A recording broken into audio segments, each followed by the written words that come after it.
Filosofia iniciando-se. Eu sou o professor Christian e o nosso tema hoje será a ética na antiguidade. Com o florescimento das cidades gregas, a preocupação dos filósofos migrou do problema da origem do universo para a vida cotidiana. Os problemas estavam então voltados ao homem.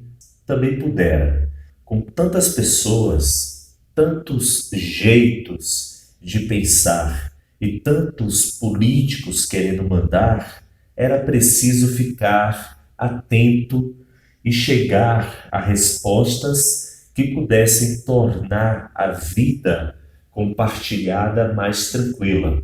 Com Sócrates, que vai ser o primeiro filósofo que nós iremos falar na aula de hoje, nós temos as questões morais sendo colocadas em primeiro plano.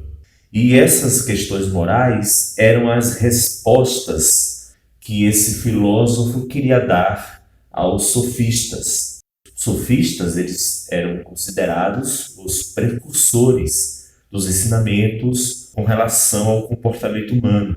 Eles afirmavam que os valores morais eram fruto da retórica, ou seja, eles eram relativos, eles podiam mudar de acordo com as circunstâncias ou os argumentos. Sócrates não concordava com essa afirmação, porque a moral, segundo Sócrates, deveria ser procurada não em convenções humanas, mas na natureza do homem. E a natureza humana, essencialmente, é racional. O seu discípulo, Platão, também identificava a ideia de moralidade com a busca pelo racional por meio do controle do corpo e das paixões. Platão fundamentava a própria tese com base na teoria das ideias. Para Platão, há um mundo inteligível, que é o mundo das ideias, e tem um mundo sensível, que é o mundo das aparências. E ao fazer essa distinção, o filósofo grego, ele visava mostrar que os sofistas relativizavam os valores morais e éticos justamente por estarem longe do mundo das ideias, do mundo ideal. Fixados que eles estavam, inclusive, apenas nas ilusões sensíveis. Ou seja, os sofistas estavam distantes do mundo ideal, do mundo das ideias, do mundo perfeito, estavam aprisionados no mundo sensível, no mundo da caverna. Platão acreditava que só poderíamos conhecer a verdade, a justiça, o bom, o certo, se conseguíssemos nos desvencilhar das aparências que os nossos sentidos captavam, se conseguíssemos sair da caverna.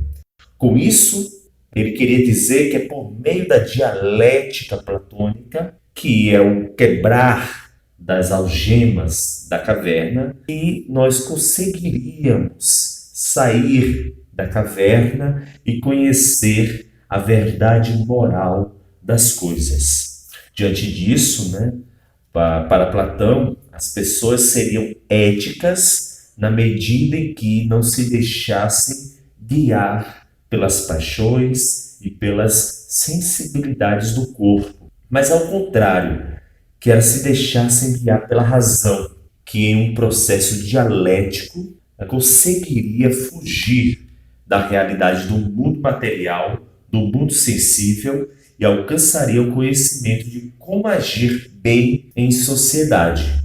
Seguindo os passos do Platão, nós temos o terceiro filósofo, o Aristóteles. Aristóteles ele priorizava também a razão como meio para se atingir a moralidade, pois ela é solicitada a todo momento e mostra o melhor a ser feito em cada ocasião. A palavra-chave aqui, a expressão justa medida. A justa medida aristotélica é muito interessante. Aristóteles afirmava que todos os homens têm como fim último a felicidade.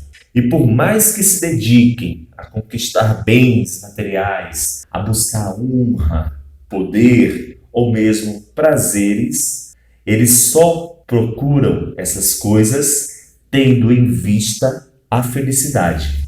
A felicidade é o objetivo final do homem, segundo Aristóteles. Pois bem, os seres humanos aproximam-se do sentimento de felicidade exercitando a excelência moral, exercitando a virtude. Vou chamar a atenção para vocês que, nesse caso, eu vou colocar como sinônimos: excelência moral e virtude aristotélica.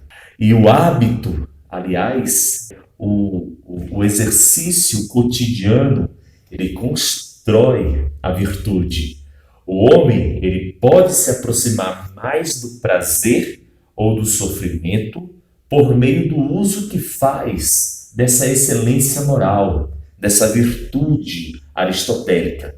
Caso ele consiga encontrar o meio termo, o caminho do meio entre esses dois extremos, ele estará agindo virtuosamente. É bom lembrar que o Aristóteles ele não condenava nenhum dos sentimentos expostos, ou seja, ele não condenava os maus sentimentos ou os bons sentimentos em si mesmos.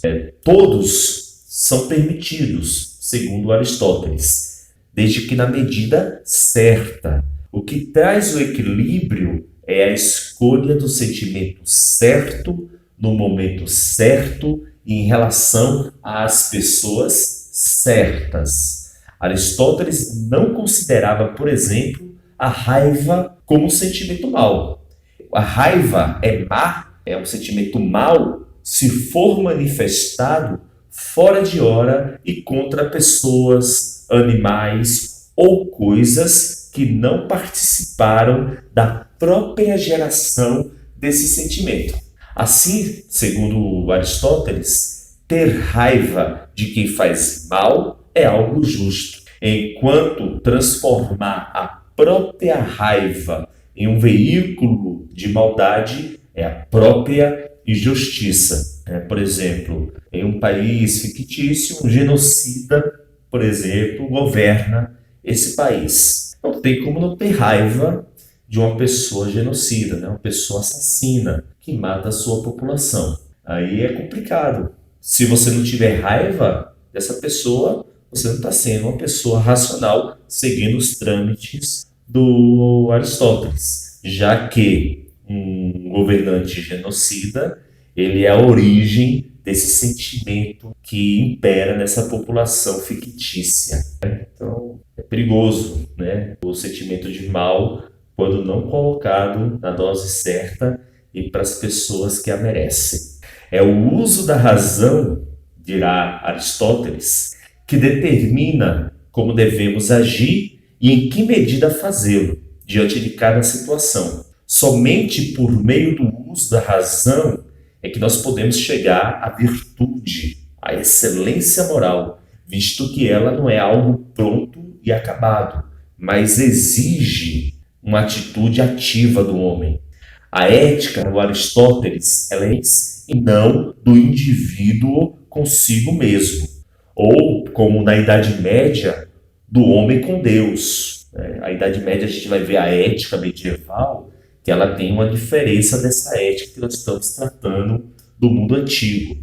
Outro fator citado por Aristóteles, que tem relação direta com a ética, é a amizade. O filósofo grego ele vai afirmar, inclusive, que quando a amizade é verdadeira, ela nos aproxima da felicidade.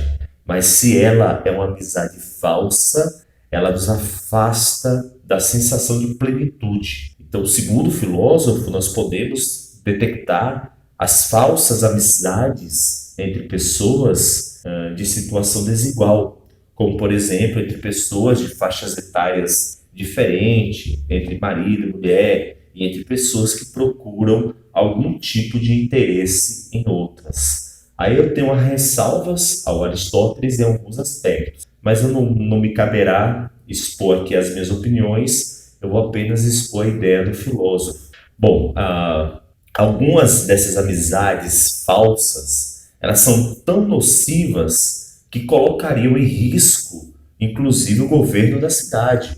O adulador real, o bajulador, o puxa-saco real, para o Aristóteles, aparece como o pior tipo de amizade possível, porque o rei, ao ouvir mentiras sobre a conduta que tem em relação ao poder exercido, ele não toma as medidas necessárias para corrigir os próprios erros, visto que o adulador o convenceu de que o seu governo é perfeito. Bom, gente, poderia dar vários exemplos aí de aduladores reais, mas o problema é quando o adulador real já é nocivo, mas o próprio rei, o próprio Estado absoluto, né, ele também é um jumento. Aí não tem muito o que se fazer, né? É o puxa-saco burro e é o rei burro. Bom, gente, estou finalizando a nossa aula. Eu agradeço a vocês pela atenção.